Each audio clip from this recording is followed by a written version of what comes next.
teach the 5 levels of leadership because they understand that if you and I today in these few minutes can understand how leadership works, and by the way, leadership's not a noun, it's a verb. It's action, it's moving. And if we can understand how to go from level 1 to level 2 to level 3 to level 4 to up to level 5 in our leadership, we expand our leadership, we expand our influence, and we expand our effectiveness. So I'm ready to go. I know you're ready to go. Okay, here we go.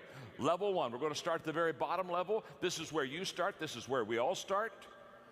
The bottom level is the position level. At level number 1, this is where we all start. We all start with a title. We all start with a job description. We all start with a position. Okay?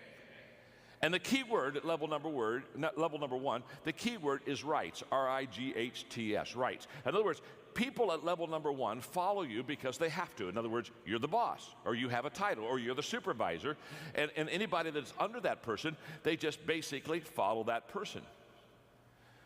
Now, this is the beginning of all of our leadership journey. We get a leadership position. In fact, people will come to me all the time. They'll say, John, I just became a leader last week. And when they tell me they became a leader last week, I know what they meant. They really didn't become a leader last week. What they really did is they got a leadership position last week. And by the way, the position doesn't make you a leader. I know a lot of people who have a position of leadership, but they're not a good leader. You know that too. You probably worked with them before. So the position doesn't make you a leader, but if you're a good leader, you can really make the position. But it's where we all begin. Now, the upside of level 1 is simple. It's a place where you and I get to shape and define our leadership. We get a leadership job, we become a supervisor, and now we begin to work on ourselves as a leader, and we begin to define who we are. That's kind of the upside. Now, let me give you the downside of level number 1. The downside of level number 1 is the people who follow you will give you the least amount of their energy and effort. In other words, if they're following you because they have to follow you, if they're following you because that's what they've got to do to get their paycheck, if they're following you because you have the position over them, if that's the case, they will always give you the very least of their time and of their ability and of their effort and of their mind. People don't like to have to follow people because they have to follow people. And this is a great mistake that people that have positional leadership make. They think, well, I've got the title, I've got the position, so now everybody will follow me. Well, they're following you, but they're only following you many times if you're not a good leader because they have to. It's the only way that they can get paid. Title. And they're going to give you very little energy. Now, the good news is you don't have to stay at level number 1. You can go to level number 2. So let's go to level number 2 as quickly as we can. The first level is the positional level. The key word there is rights. I get certain rights, so you've got to follow me. Level number 2 is the permission level. And at the permission level, the key word is relationships. And at this level, people now begin to follow you because they want to. Now, there's a world of difference between following somebody because you have to and following somebody because you want to. Now, what happened between levels 1 and 2? Well, what's happened is you've connected with your people. You've not only connected with them, but relationally, they like you and you like them, and you've got to know each other. And so now in this work environment, they're not following you just because you are a supervisor.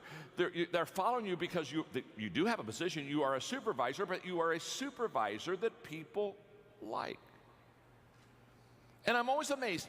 Aren't you amazed? I'm always amazed at people that have leadership positions or responsibilities, and they're not likable. Do you know what I mean? They're just not likable. People don't care for them. It's tough being in the people business and not having people like you.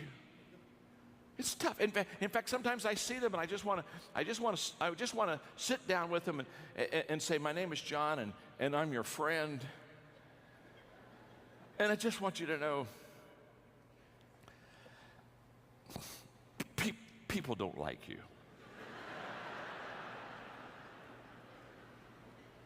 many, oh, come on, let's just have some fun. How many of you have ever had somebody how many of you ever had somebody you worked for that you just didn't like? And no, wait,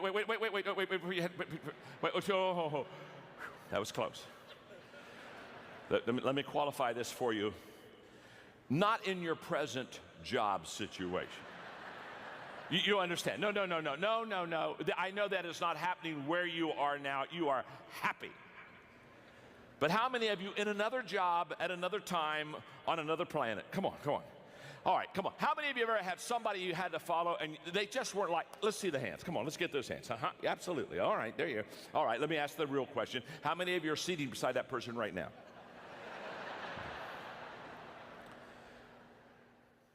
What happens is you begin to develop relationship skills. And let me describe the leader on level 2. The leader on level 2, they have 3 things that they do extremely well to be a relational leader. One is they listen well. In fact, they take all of their leadership cues from walking slowly through the crowd and listening. They listen well. Secondly, they observe. They're conscious about where their people are and what their people are doing, and they're constantly observing them. And thirdly, they're learning. They're learning. And then in the process of listening, observing, and learning, they have an attitude of servanthood. They know how to serve.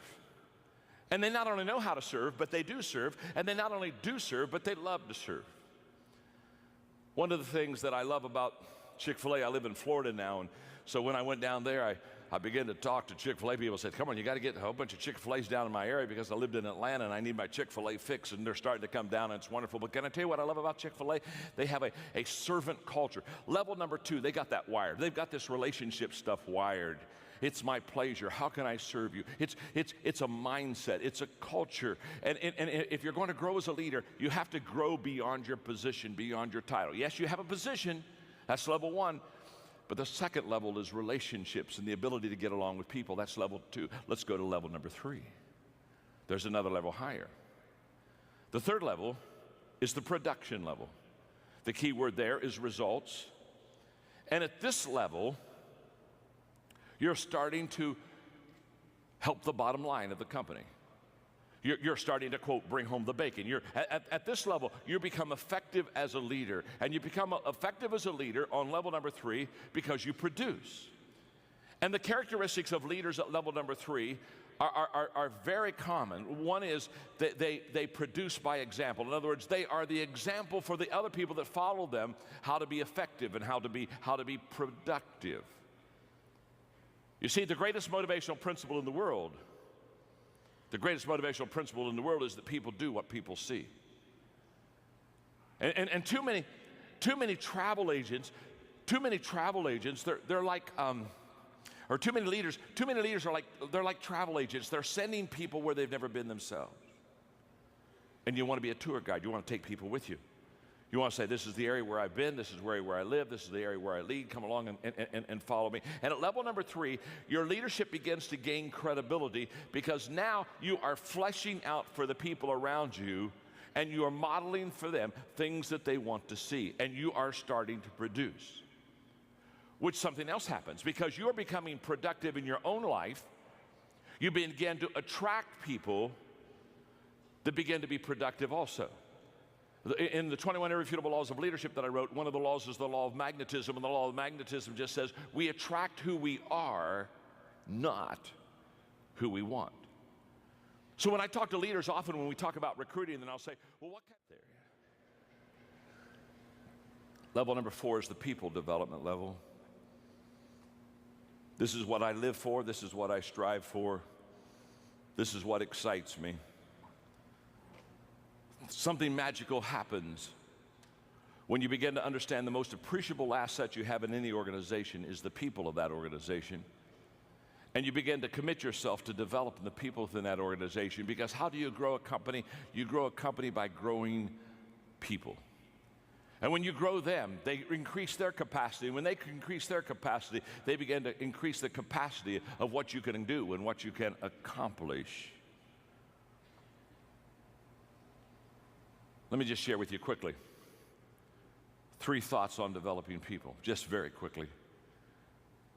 Number 1 is the key to developing leaders, and the key to developing good people is in recruitment. The better person you bring in the door, the higher odds that you can do well with them.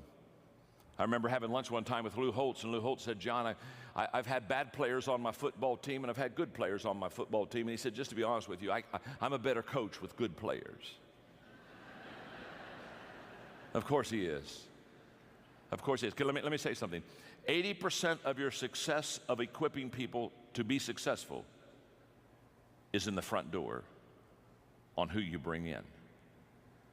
I wish I had time to develop that for you, because what happens is, unless you and I have a clear picture of what we're looking for, we don't know when we see it. Happens all the time. People come to me and say, John, I'm looking for some leaders for my company. What do you suggest? The first question I ask is, what does a leader look like? Give me the characteristics, give me the qualities. Please paint a picture for me. What does that leader look like? Because you've got to have that clear picture so that when you see that person, you know that they're one that you want. Recruitment is key. Number 2 is positioning. The ability not only to bring the right person in the front door, but also to put him in the right places. Collins would say, get him on the bus, get him on the right seat. And position is huge. And what I've discovered is that successful people have always positioned themselves well. When you see a successful person, they're successful because what they have done is they've found their strength zone and they've found their niche, and they stay right in that sweet spot, and they just work that sweet spot. You've never heard anybody be in an interview that was successful, that you came up and you interviewed them, and they said, well, the secret of my success is that I've never discovered what I was good at. Or the secret of my success is I've always worked on, I've just worked in my weakness. No, they're always in their strength. They've already discovered what they're good at. Now, successful people have discovered what they're good at. Successful leaders discover what other people are good at. Successful people position themselves well. Successful leader position the other people well. And at level number 4, that's exactly what happened. The leader is always looking at the people. That's level number 5, the pinnacle level. The pinnacle level, the key word there is respect. You've done it so well with so many for so long that people just absolutely follow you. They follow you because of who you are, the qualities you have in your life. They follow you because of what you have done. And there's a great amount of respect. And it takes a long time to get to level number 5. Most of us aren't there. All of us would probably like to be there, but it's a lifelong journey. And what I want you to understand about the 5 levels is that's exactly what leadership is. Leadership is an always ongoing, always learning, growing process. Okay, let me ask you a question. You've got the 5 levels there, and you can see them, and you can see how each one kind of leads into the next one. And probably the question you've asked yourself now by this time, because you're a sharp crowd, you've asked yourself, wonder what level I'm on. Am I on level 1, or am I on level 3? Am I on level 4? You've already done that. I know you have. That's what I would be doing if I'd be sitting there. I'd be saying, okay, where are you, Maxwell? And if you ask that question and you kind of go deep in that question, you're going to get a little frustrated, because you know what you're going to discover? You're going to discover that you're not on the same level with everybody. That with somebody, you're maybe on level 2. With somebody else, you may be on level 4. Isn't that true? If somebody new came in the company, you're on level 1 with them. And what you're going to discover is that you're on different levels with different people. Now, I wish I had an hour to teach this whole process, but here's what I want you to understand. Here's your assignment, very simple. Take the people that you lead, put their names down, and ask yourself a simple question. What level am I on with that person? Do your best to kind of put a number there, and I know it can kind of bleed together, so it's not quite an exact science, but do your best shot, because after you know what level you're on with each one of your people, then you're going to know specifically how to lead them. Now, here's the key. Whenever you try to cast vision with people in your organization, in your department, they don't see you based upon who you are as a person or as a leader. They see you through the 5 levels grid. And a person on level 1, when you talk about a vision, a person on level 1 sees you entirely different than a person on level number 4. The commitment level is much higher the higher you go with your people. So therefore, when you cast a vision or when you lay it out for your people and say, this is where we want to go, just understand it may be the same company, it may be in the same building, it may be the same time, it may be the same speech, but the reactions are going to be different. And the reactions are going to be different because they're on different levels with you. So take the notes, study them, apply them to your life, begin to be a student of the 5 levels of leadership. And I wish you well, because leadership is influence. Always has been, always will be. And within you, you have the power to increase that influence. God bless. Thank you very much. Have a great day.